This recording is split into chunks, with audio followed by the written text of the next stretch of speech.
Baik, Assalamualaikum warahmatullahi wabarakatuh. Kembali lagi bersama saya atas nama Rizky, jurusan Ekonomi Syariah semester 4 di Institut Parahikmah Indonesia. Tapi tema kali ini kita akan berbicara mengenai penguatan peran perguruan tinggi Islam dalam mendorong pengembangan lembaga keuangan syariah di Indonesia. Nah, lembaga ini terbagi atas tiga. Yang pertama itu lembaga keuangan syariah, di mana lembaga keuangan syariah ini adalah bagian dari sistem ekonomi syariah. Nah, dalam menjalankan bisnisnya dan usahanya tidak terlepas dari saringan syariah. Maka dari itu, lembaga dalam transaksinya ini tidak mengenal atau menggunakan yang namanya bunga atau riba.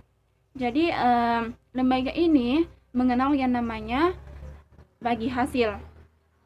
Dan mungkin ia menyalurkan dananya pada usaha-usaha yang di dalamnya mengandung hal-hal yang tidak mengandung hal-hal yang bertentangan dengan prinsip-prinsip syariah. Nah, proyek-proyek yang menimbulkan kemudaratan bagi masyarakat luas. Jadi, lembaga ini merupakan sistem yang menggunakan sistem syariah. Dari segi fungsinya, lembaga keuangan syariah dibedakan yang menjadi dua. Yang pertama itu lembaga keuangan dalam bentuk syariah. Nah, contohnya itu mungkin pada pegadaian syariah. Nah, sebagian di daerah-daerah mungkin sudah mempunyai yang namanya pegadaian syariah atau sudah menggunakan yang namanya pegadaian syariah. Kedua itu lembaga keuangan non-bank, yaitu semua badan yang melakukan kegiatan di bidang keuangannya secara langsung tidak langsung menghimpun dan terutama dengan jalan mengeluarkan kertas. Jadi lembaga yang non-bank ini dia menjalankan dan dia mengeluarkan kertas untuk membiayai investasi perusahaannya. Selanjutnya, yang kedua itu kebijakan pengembangan perbankan syariah di Indonesia. Nah, pengembangan perbankan syariah diarahkan untuk memberikan kemaslahatan terbesar bagi masyarakat dan berkontribusi secara optimal bagi perekonomian nasional.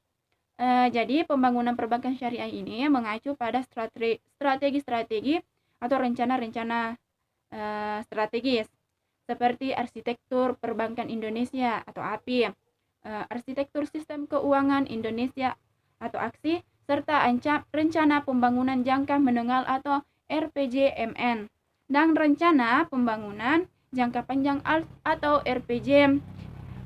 RPJPN. Nah, dalam jangka pendek, perbankan syariah nasional ini lebih diarahkan pada pelayanan pasar domestik yang potensinya sangat besar.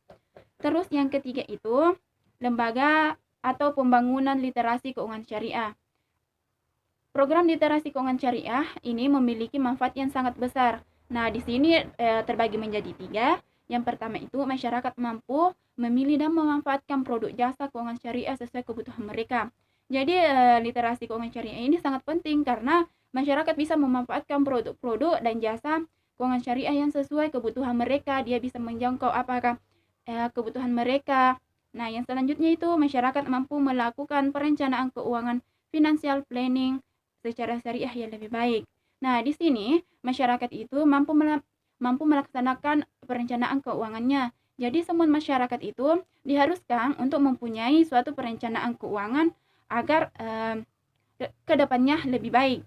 Yang ketiga itu, masyarakat terhindar dari aktivitas investasi pada instrumen keuangan yang tidak jelas atau bodong. Jadi, apabila masyarakat mempunyai perencanaan keuangan, maka mereka terhindar dari aktivitas investasi keuangan yang tidak jelas. Mungkin seperti contohnya apabila kita tidak mempunyai perencanaan keuangan, mungkin semaunya kita akan membelanjakan uang dengan apa saja yang kita lihat dan apa saja keinginan kita tanpa memikirkan bagaimana ke depannya. Nah, selanjutnya itu masyarakat mendapat pemahaman mengenai manfaat dan risiko produk serta keuangan syariahnya.